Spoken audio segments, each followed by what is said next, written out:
Welcome to version 86. And now, here is your host, CANARY. Thank you for joining us today. This is version 86 project. My name is MUGUME CANARY. And today on the show, we are privileged to host the President of the United Nations General Assembly, Honorable Sam Kutesa. Thank you for joining me on the show. It's a pleasure.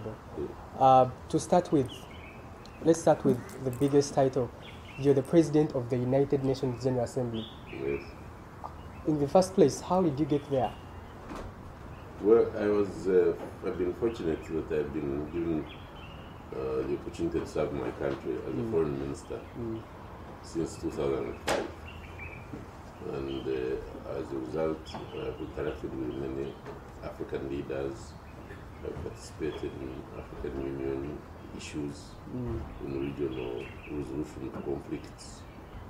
And this year, September 2014 to 2015, is Africa's turn to take the presidency of the United Nations General Assembly. And so I was nominated by my president. Then the African Union heads of state endorsed me. And then the entire world, 193 countries, elected me unanimously. So that's how I became president of the General Assembly. Wow, that's interesting. I'm sure there are young people there who would, love to be in your position right now. Well, I come from very humble origins. My parents didn't go to school. They were in Zimbabwe district, but they received salvation and became very leading Christians, and they started spreading the gospel and the word of God. And because of their interaction with other people, with their brethren who were also saved, they realized that there is value in educating their children. My father died when I was 3 years old. He was on an evangelism mission in Gaini, in Uganda. That's where he died and was buried. But my mother continued in the salvation and started a revival movement. And so she interacted with people, and she realized sending children to school was the way forward, and she sent me to school. So I started my school in 1955 in a place called Koma Primary School in Zimbabwe. Then I went to Kazo in Barara district, Kibura district today. In Barara High School, King's College Vudo. I went to Makerere and Red Law and graduated in 1973. And went to World Development Center and did a diploma in legal practice. And then the rest is history. So what happened told us about the campus life, because we understand that during that period of time, there were very many prominent figures who might have studied with you during that period in Australia. And many of them are prominent figures right now, big names, and all of them are very successful. So can't you tell us, what was that life like?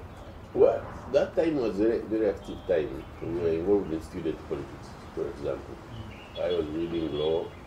I know people like Muslim Mtevere, the governor of Bank of Uganda, was reading economics. Dr. Hakana Rugunda was reading medicine.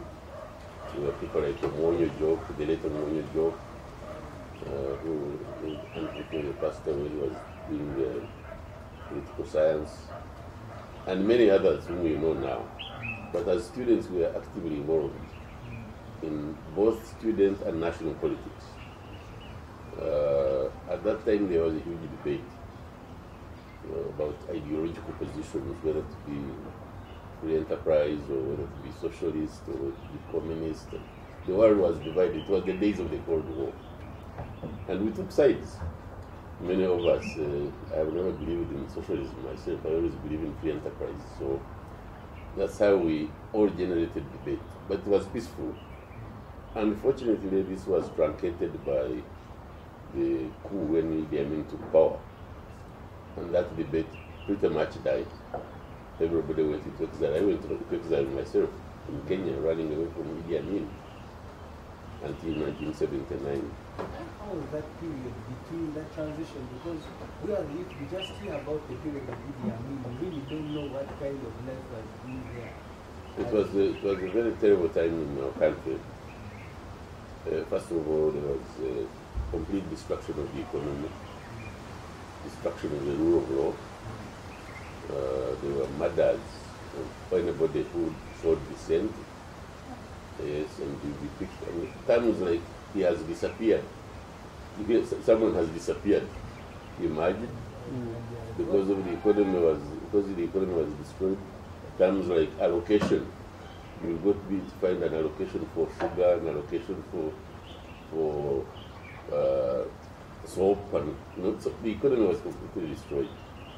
Other times like clearance, before you left the country, you needed clearance from a district commissioner. Those times you people now don't know about. Yeah. Because for us, we just watch it on video to we assume it is, you know. It's normal now. You are free.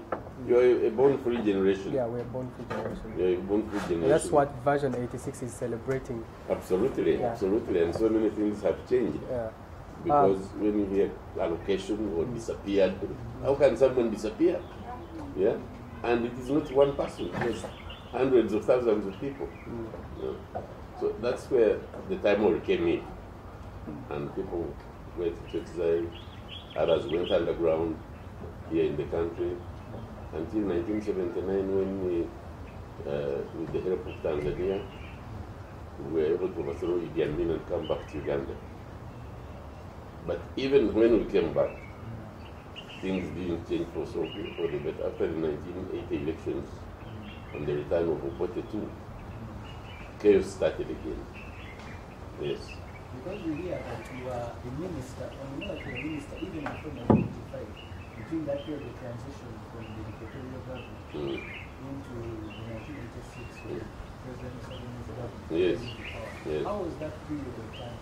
It was a difficult period. That's one. First of all, from 80 to 85, I was a member of opposition, a member of parliament in the opposition. You are from DP? I was in DP, yes, and I was a member of the opposition. It was a tough time. I lost many friends, also killed by government. I remember people like Sebastiano Sebugwa, who was picked up in a meeting in his constituency here in Mtiana. He was holding a meeting of the Credit and Savings Union, picked up, and it was alleged that he was involved in guerrilla activities. Picked up, killed, and thrown in a latrine. A member of parliament. Yes, yes. Mr. Sembatia was gunned down here at Nyonyi Gardens. Professor Mlema was shot in Kavaragala. It was a terrible time. Honorable, would like to know, you were a political leader at that time. Yes. Did all this time on and whatever happened during that time, did it affect you because you were in the government? It did affect your way of life or your career? Oh, yes, it did. How? Tell us. You see, there was no freedom to speak about. And so even if you are in a member of parliament and you are in the opposition, you are shouting, whatever you are talking about is not even being considered. Yeah. And your life is under threat. So many groups, including President Museveni and NRM, started the Bush War. Yeah. So effectively, even people in government, in parliament, were involved in underground activities, trying to change this regime. So in 1985, there was a coup which we supported, we as BP, that brought Kutesa into power. And our purpose we joined the government. The purpose was to make sure that we bring peace talks between the fighting and so that we could end the war. And that's the time when I served as a committee for 1 year. Yes, yes. You see, when we look back, we discover that when you came in to support the DP, and there was that shift and Museveni's government came into power, there was that period until stability came into place. And you played a very pivotal role in the economic structure and the political structure of that time. Tell us about it. What happened? What were the changes? I think many people, when NRM came to power and President Museveni came to power, just to give you an example, I told you the economy had been destroyed by Amin completely, and even Obote didn't improve it. A number of structural changes took place. We got rid of, for example, parastatals, which were really sapping into the treasury. Coffee marketing board, lint marketing board, produce marketing board. All these people were there, but not performing the role they should be doing in the economy. So we privatized them. We allowed people to come in and join business and do enterprise. Coffee at that time was exclusively exported by Coffee Marketing Board. If you wanted to export coffee, you were not allowed. You couldn't do the same for cotton. You couldn't do the same for produce. It was only government. And the government, by nature, they were parastatals were very inefficient. Inefficient, many times corrupt, sometimes not even paying farmers. You know, you take your coffee there, they give you an IOU cheat, and they wait until Christmas time, and they say, oh, well, we haven't got money, but we have got a bull here, have 10 kilos of meat. You know, yeah. And so even farming had gone down. When all that happens, the economy collapses. For example, in 1986, the revenue that was being collected by government was only 4 billion shillings. 4 billion, the whole economy.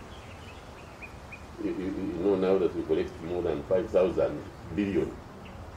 So you can imagine. So the government couldn't do roads, couldn't work on hospitals, couldn't work on education, because the economy was so. The changes that took place were mainly reforms. Reforms to enable people to be active and do their business. Then you can collect more revenue and provide more services. This is how some of these transformations were made. And then, of course, they established the most fundamental thing was the establishment of the rule of law. As I said to you earlier, in Idi Amin's time, Bote's time, life was meaningless. People would be picked and killed. So extrajudicial killings by government, state-inspired violence, that was eliminated. So the first thing that I think the most important established was the respect for human life and their property. So that your property is not destroyed, your life is not threatened, you can walk in freedom. That is a fundamental change that happened. And I think that's why when we talk about Idi Amin killing people, we just watch it on video, you know what it means. You say, what is this? My youngest son, Isaac, I told him that I had to run away from Idi Amin. And he doesn't believe that I can run away, thinks I'm a big man. First of all, how did you survive? Did you see that we see that your friends were killed? Yes. Your fellow political leaders were killed? Yes. They just disappeared. You know. Yes. How did you survive? I was lucky. I made noise. Luck was on your side. Yes, luck was on my side. So, and I spoke out against all these. And sometimes it's very difficult when you speak out for people to. The government thinks if they touch you, everybody will know. Yeah. So that I was lucky, but there was no particular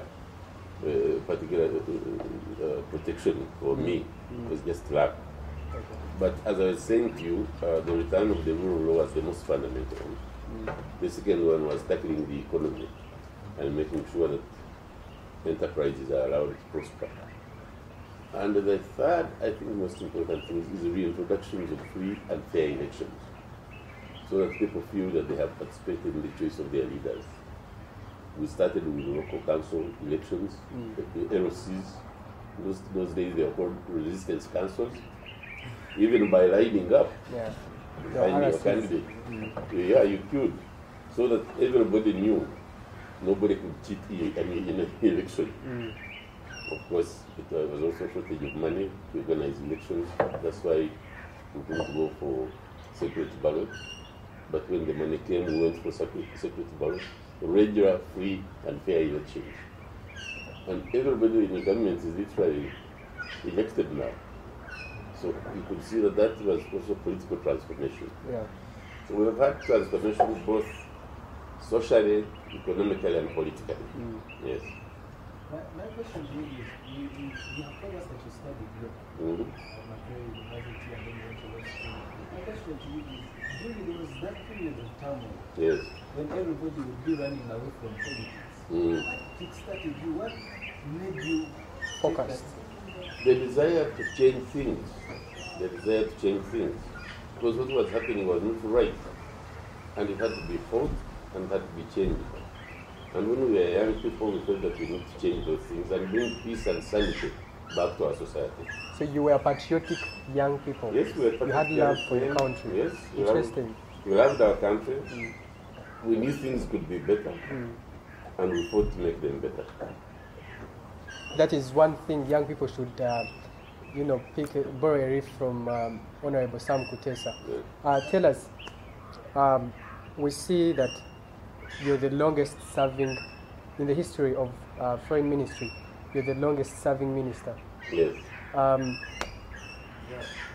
you tell us about that, because we understand the being a minister since Minister of Foreign Affairs since 2005. Yes. Yeah, we just wanted to know about what is a ministry. You know, the Ministry of Foreign Affairs is the representative of the sum total of the aspirations of the country. All our domestic politics, all our domestic policies are reflected outside our borders by the Ministry of Foreign Affairs. And our biggest challenge and also service to our country is to ensure regional peace and stability. So we are involved in the East African community, in the international Great Lakes region, in COMESA, in African Union, bring stability to the region, promote economic cooperation, and to ensure that we are at peace with our neighbors. After that, then we are at peace in our country. And lastly, we also part and parcel of the international community, where we establish relations between our country and the international community and other nations. So we have three concentric rings: region, continent, and the international community. That is where we propagate Uganda's interests, seek opportunities for our country in trade, in tourism, in investment. These are what we do as Ministry of Foreign Affairs. And I've been lucky that we have had the opportunity to serve my country in this capacity. And you've survived the three reshuffles since 2006 to 2011. Survival is your word. Yes, I have continued to be Minister of Foreign Affairs for now 10 years, which is the longest any Ugandan foreign minister has served since independence. I think what you need to know is that war is the last resort. The first thing to do is diplomacy, discussion, talking. Actually, diplomacy is very interesting. It prevents both wars. It does two things. It prevents wars because you talk about issues and you talk about negotiations and to see what are the issues, because you have to be clear. Sometimes wars are unprincipled and you look at the main issues and resolve them before you go to war. The other aspect of diplomacy is actually, even after war, you end up with talking. That's the only when peace comes back. Even when you have conquered people, you have to talk to them. Yeah. But more importantly, you can end war through peace talks. So our job is to explain Uganda's position, to defend Uganda's interests, but legitimate interests, not unfair interests. And it is up to you as a leader and the Minister of Foreign Affairs to identify that which is legitimate, to be able to follow it up, defend it, and also negotiate and talk with your colleagues and explain the position of your country. So that's what I've been involved in all this time. And when I say that we help in resolution of conflict, we do both. We participate in prevention of conflict and then resolution if the conflict has taken place. Yeah.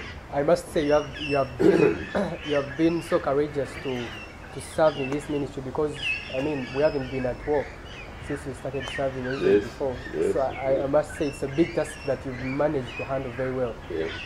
Let me add that I don't do it alone. I have a team of friends and colleagues whom I work with. But also the important thing is the clarity of our government policy, the whole government. We are not there to go to war. We are Pan-Africanists. We believe in Pan-Africanism and the unity of Africa. We believe in regional integration. And we work hard on it. And because we do work hard on it, then all these conflicts are prevented. So the glory is not mine alone, it's teamwork. And also a clear government policy. Honorable, we want to reflect on the image of that office Yes. before and after, Yeah.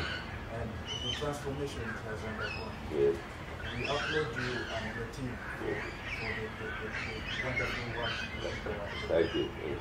But we want to, like I said, I'm an auditor in the office of the auditor, and some of us have joined officers when the systems and the facilities are already in place. Yes. Yes. So we may not understand the sacrifice and effort our fathers like you have put in.